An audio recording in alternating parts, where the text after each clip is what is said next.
So I'm going on a road trip today. It's going to be a long ride. So today I'm going to review Ichido Velvet matte lip pencil.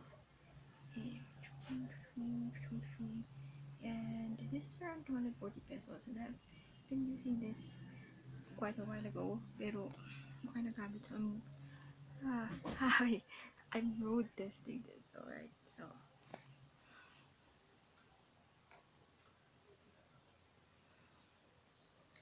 this has a cocoa. Mura siya smell. Kind of reminds you of Cebu Macho. By the way, crimson blush ni siya. This is, if you can read, there. It's crimson blush, and I don't think it looks crimson.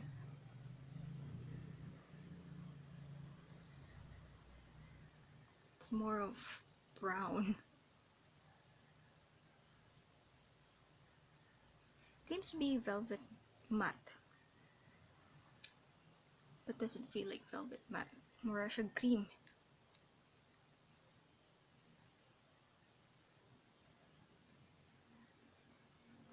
But hopefully this will dry down to a matte finish. So this is a Filipino brand, by the way.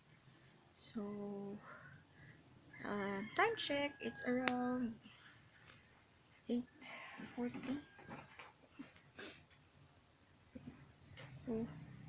9:03. Okay, so I'll check in later on in the middle of the road trip. So see ya. So we are now in the heritage town of Carcar. It's around 42 kilometers away from the city of Cebu. It's a heritage town. Daghang karaang balay diri, and historical fact is that this is where the Filipino resistance fighters against the Spanish retreated. And however, their leader, si Pantaleon Villegas, also known as Leon Quilat, was killed here, was assassinated by one of the Filipinos. So a little history lesson. So anyway, here is the lipstick. So it's been quarter to 12, and still going strong pang lipstick ko. I have to say I'm very impressed. Kasi atong tanang close up. See?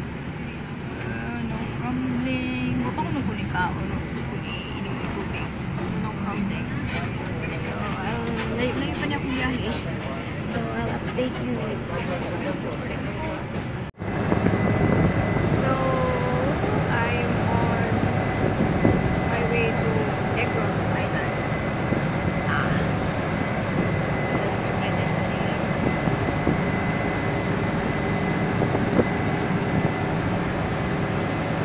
So I'm on my way to Negros Island, and I've already eaten and drink some water and see if papasa siya gamay. But it's okay. May power. So I'll update you today. So sorry for the very grainy register, but I'm already in my hotel. Very shabby. Really like it. I'm in a bed and breakfast. It's a hostel. So it's really nice. So back sa review. So this is the first time wherein I'm doing the road test on a lipstick. And so dili mo siya ni last. Sadly, wala siya ni last of dugay after eating mani, adobo mani, and water.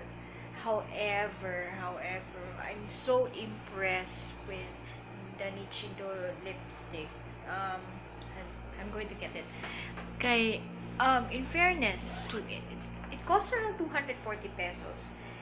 And majority of the lipsticks, especially in this form, they usually are sold at around than 300. It's around 400. I think Happy Skin sells these at 699 pesos. Revlon 575. And I think the cheapest one that is sold is this one is, I think, the Kiss Proof lipstick, which I'm not really a fan of. Kay murag, it's a kuan ba, it's a, you know, it's not tested by our chemists and our pharmacists. Our kuan man good, our products man good have been subjected to testing by our pharmacist and our kuan, so if kung sakto ba gid ang mga chemicals or mga ingredients niya. So anyway, this one, I have to say, this is, if a dupe, pwede ba na matawag a dupe, sa Revlon Matte Balm and sa kuan, sa Happy Skin. Happy Skin. And if you are planning to buy Kiss Proof, kanina lang imong paliton ni Chido, kaya Kiss Proof imo pa ugagid siya. I think I have a Kiss Proof and I'm not wearing that good kay. I have one and then what na lang ako gigamit afterwards. Sorry for my oily face. Wala na lang ako siya gigamit kay pagkangan nga, it's so drying. Inconsistent actually siya. Nasa siya inconsistency. The colors are inconsistent. And also, kailangan pag yun mo siya i-sharpen. Whereas kani, you'll just have to twist the ends. So, you know siya then. It's 240 pesos. Kiss Proof is around 150 to 180. Usually, na sold nila online. So, that's it for my lipstick of the week review. This is, so I hope, daghan pa ni siya variants, have colors. I think ang kanimo gyud pinakahalin ang crimson blush daw. And then there's a red one. I forgot the name of the red one. Kani siya misnomer gyud kay siya, no? Crimson blush, and then it's brown sa ako. So anyway, I'll see you guys very soon for my next lipstick of the week feature. So I'll see you guys around. Bye.